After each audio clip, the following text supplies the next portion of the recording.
eqala. Hallelujah. Amen.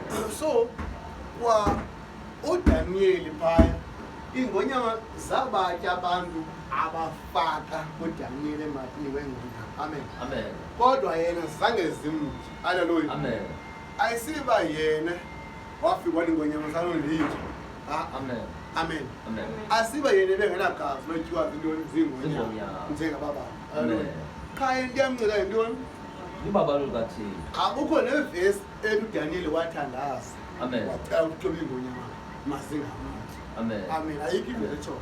Amen. Yisho no-Abheniko akho vesi ethi bathi xa bengenayo umlilo bakucela esine siyacela ube nathi lo mlilo zange batsho nokuthi babone indoda esesitheni seyikhona bengakhange bayithenazele bengakhange bayicele. Amen.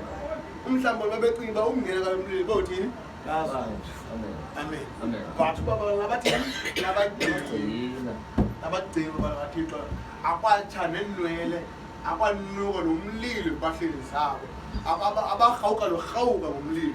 Amen. Kodwa inkundla zazimane ziphoswa Amen. phinde kuphezulu kude bekayi-7 okuphindaphinde inkundla uba ngomlilo ngathi uvutha kancinci lo. Amen. Amen. Amen. Labagcini abantu bakaThixo abatsha nonwele olulodwa. Amen. Haleluya. Amen. Ukhona umfo okwathiwa nguYesu lo nguBhanabhasi lo umthetho walapha kaJuda.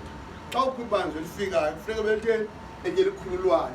Amen. So ukhona uYesu ukhona uBhanabhasi sithini ke ngosimkhulule abantu bathi bahlala ukhulula uBhanabhasi ufake uYesu. Amen. Amen. Xa ujonga uYesu akanatyala uBhanabhasi onamatyala amaninzi. Amen. Yintoni la uBhanabhasi akhutshwe yabantu bakaThixo? Amen.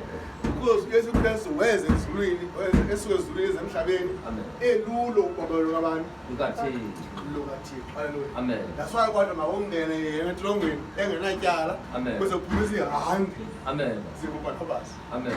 esinamatyala bo aziwa nokumkani lo ubuza basikhuphe bani na. Amen. Kodwa ukumkani uyajonga uyabuza uPilato uba uYesu unetyala kodwa hayi andinonetyala wadwa umkwetha umfazi wakhe wathi hayi ngelena mhlawumbi zangasabo nangamanzi sisuke nazo itawuni lo mntu akanatyala enzeke uba igazi lakhe lingabuzwa phezu kwentloko yakho. Amen. Kuthi umfazi wakhe because yambona uba akanatyala uYesu. Amen. Amen. noHerodi wathi hayi icala makaqinwe nje manje lo mntu because akanatyala.